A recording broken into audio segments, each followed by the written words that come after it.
welcome to another live broadcast with Jenny Jo Allen and JennyClairvoyant.com and AlignYourLight.com. We are going to have a little discussion about the difference between self-sabotage and self-care because it can get really super confusing when we're like, oh my gosh, what I really need right now is a glass of wine. But where do we tip that scale from, just self-sabotage, that sabotaging what we say we really want? We want to be healthy, we want to be vibrant, we want to, have all kinds of energy, we want to sleep well, we want to, lose weight, all of those things can go from self-care to self-sabotage really fast when we start giving ourselves treats and thinking that that is self-care. So, I'm just going to name a few things that really tip the scales for me. I don't do all of these things, but I have clients that do, this is like just a general list. If you have, an idea of something that I haven't mentioned and you want to pop it into the comments, I would love to see what you struggle with. So some of the ones that I've noticed that we can kind of be like, ooh, yeah, I'm taking care of myself because I'm going to have this treat, which is actually self-sabotage, is not really self-care. So some of those are overeating. Oh, I'm a victim of that. Another one is sugar. Oh my gosh. So, oh boy. Yeah. Especially in wintertime. Wow. All I want to do is just mow down on sugar. Also alcohol. Alcohol is another one that's just like, ooh, I really just want to stop feeling right now. I want to be less sensitive. I want to just shut down all those pathways. So overeating is this sensation of being empty inside, like you need to fill and fill and fill and fill because you're empty. Sugar is needing a treat, and that's also feeling unfulfilled, feeling like unloved is another sensation that comes up when there's that desire for dessert or sugar. Alcohol numbing the overwhelm. There's also pot for numbing the overwhelm. Carbs are another one for feeling unfulfilled, feeling like, just dragging kind of energy. Then you add carbs on top of that, and guess what? You get more dragging energy. It's incredible. Another one is junk food. Oh my gosh, that is another go-to for that feels like, oh, I'm just going to treat myself with this, box of Lucky Charms or this bag of potato chips or, whatever soda pop or whatever your go-to junk food is, that is somehow this feeling of like, I just really want that right now. Oh my gosh, for me, it's macaroni and cheese. Whoa, that is like, it's like, crack cocaine. So, yeah, and that's another one of like this sensation of feeling unloved, unlovable, unfulfilled, unsatisfied in some way. You have to fill up with carbs. Another one is Netflix, and that one totally is associated with boredom, with like, I don't even know what to do with myself anymore. And I feel totally isolated from the world. So there's, Netflix, YouTube, those kinds of, finding some way to feel some kind of connection. And what that points to is not having enough actual connection in your life. And I'm not talking about every once in a while when you do this. I'm talking about, this is like addictive behaviors. These are like the go-to things that feel like self-care, but actually aren't. It's not bad to watch Netflix every once in a while. It's totally fine.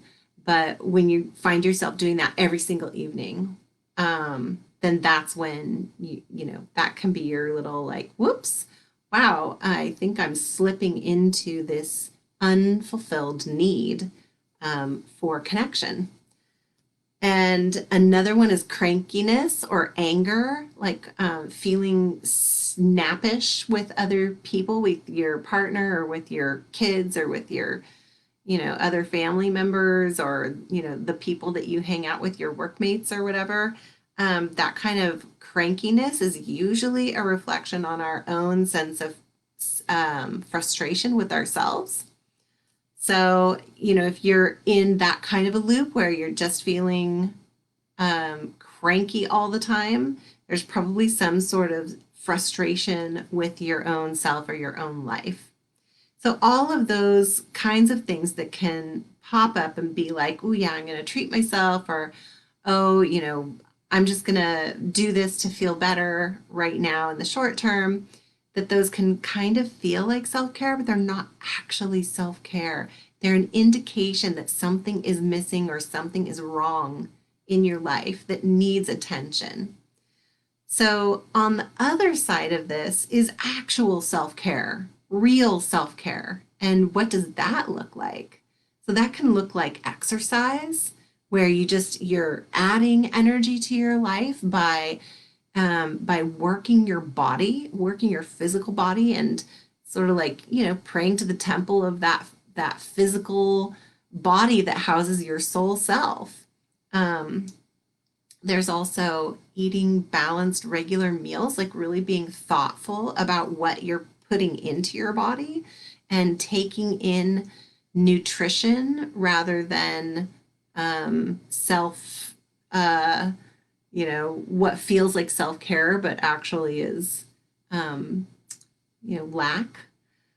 Another one is sleep. And I'm not talking about going to bed at midnight and sleeping until 8 or 9 o'clock in the morning. I'm talking about going to bed at 10 o'clock at night and having a good 8 or even 9 hours of sleep and really feeling that sensation of being completely rested. A naturopath once told me that for every hour of sleep you get before midnight, it's worth 2 hours after. Think about that. If you get 2 hours of sleep before midnight, if you go like actually fall asleep in bed by 9:30, lights out, and falling asleep at 10, then you could actually, that could be like worth 4 hours after midnight of sleep. So think about that. Another one that's actually like real self-care. Also, the thing about sleep is that, we get into these rhythms with extra coffee in the afternoon, and then that messes up our cortisol levels and our whole endocrine system gets off balance. And then it's harder for us to sleep when we're supposed to sleep. And the other thing is that, staying up late is another one of those addictive behaviors where we're just like, oh, I just don't want to do that self-care thing that's actually self-care. Um, it's self-sabotage. It's on the self-sabotage side for sure. So, okay, I will get off my soapbox about sleep for now. Another one is being outside in nature, connecting with the natural world, breathing in that fresh air, the oxygen of a forest, being near running water that just, it has that soothing sound and it helps our fluids in our bodies move. And I don't know, it just has this really soothing sensation for our own body. Um, Also, singing with the radio.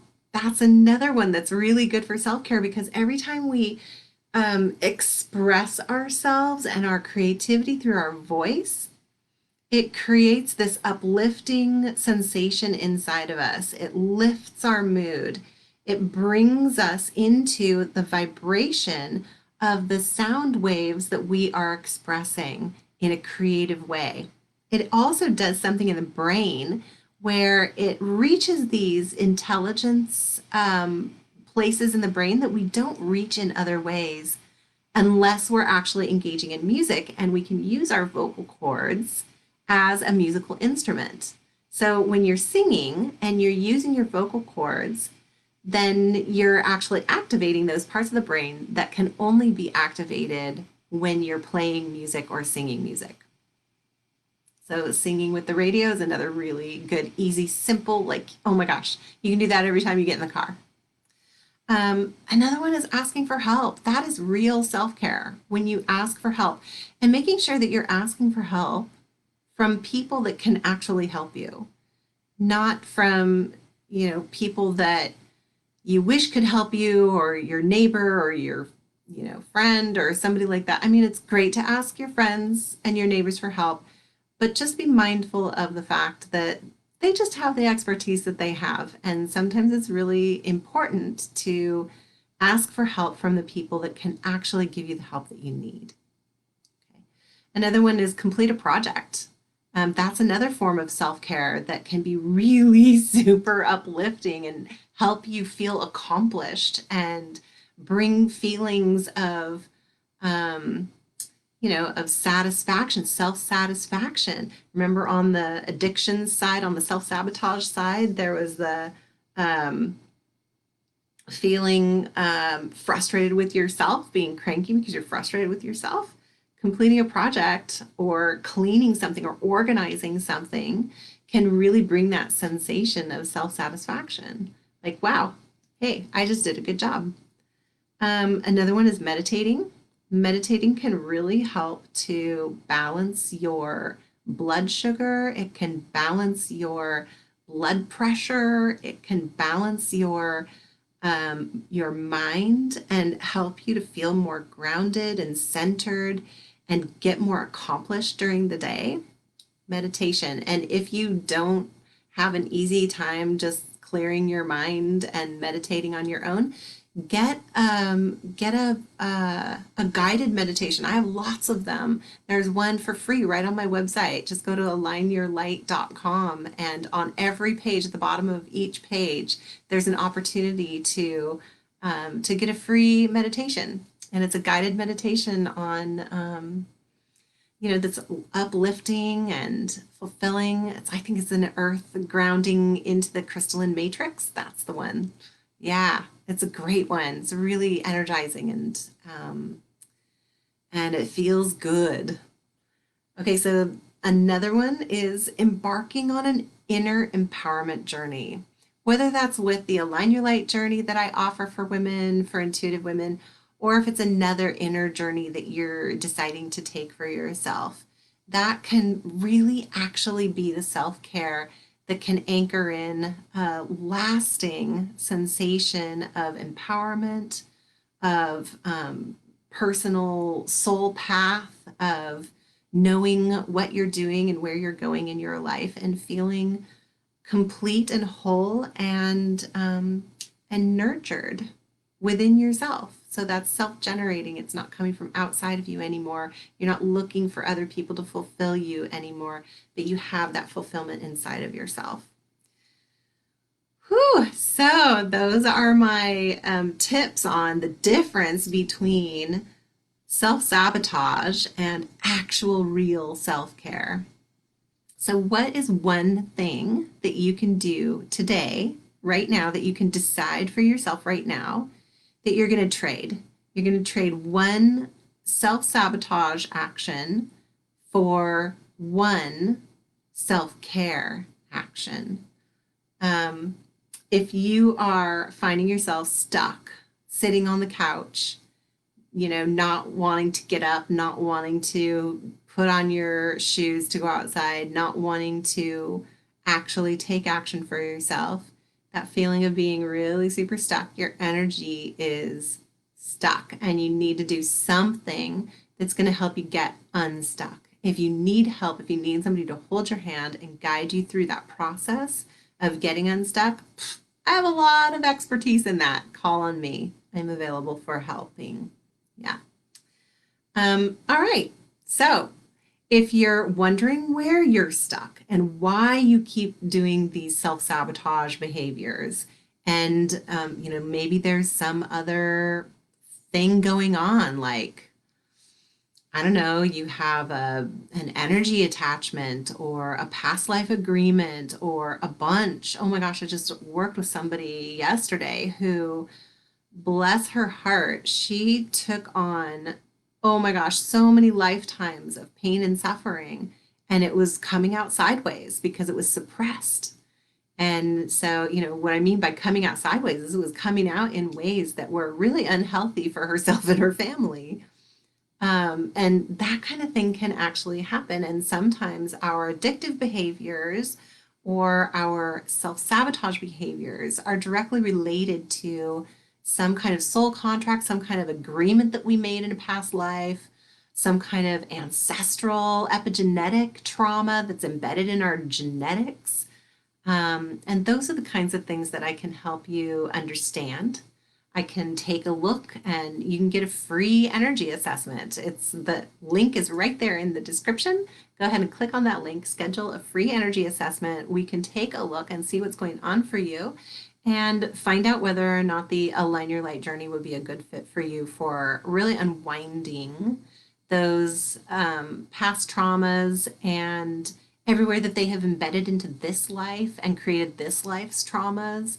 Sometimes even childhood stuff happens because there's already an energy signature of a matching trauma.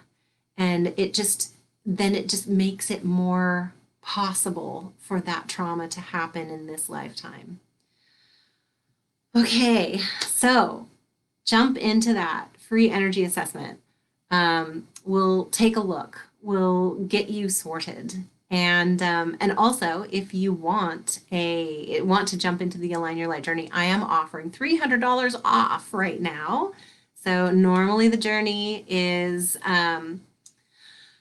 only available to a few people at any given week, but right now I have 4 openings available. Actually, I just had several graduates just in the past, I don't know, 5 days. I've had several graduates who are, oh my gosh, they're looking super bright and shiny, all of their chakras aligned, all of their energy aligned, and they have been, oh my gosh, I have been getting blush worthy feedback and tons of compliments on the coursework in the Align Your Light journey, because it's chock full of all kinds of really deep healing guided meditations and ways to really take a look at where you're stuck in your life and how to unwind those. There are mini courses in there on how to overcome being emotionally overwhelmed by, whether you're an empath or you're just in a situation where there's a lot of overwhelming energy, or you're, whatever your situation is that's causing anxiety or overwhelm in your life. There are ways to work with that. And I have a whole little mini course on how to do that. I also have another mini course on boundaries, which are, revisited and totally new to allow you to have a different viewpoint on how to look at boundaries, so that you're not looking at them as something that you set up outside of yourself, but how you incorporate boundaries to the inside of yourself. And that's what really makes them powerful, and keeps them strong inside of you. So yeah, tons of really amazing stuff. If you have any questions for me, go ahead and reach out either via email at jennyclairvoyant@gmail.com, or you can just go ahead and schedule the free chat and we'll take a look at your energy flow and how things are going there. And we'll go from there. I can answer all of your questions and we will get you totally sorted and back on track into self-care and out of self-sabotage. All right, super many blessings today. I hope that your day is filled with sunshine and rainbows and unicorns. And if not, schedule that free energy assessment. Do it now. Okay, bye.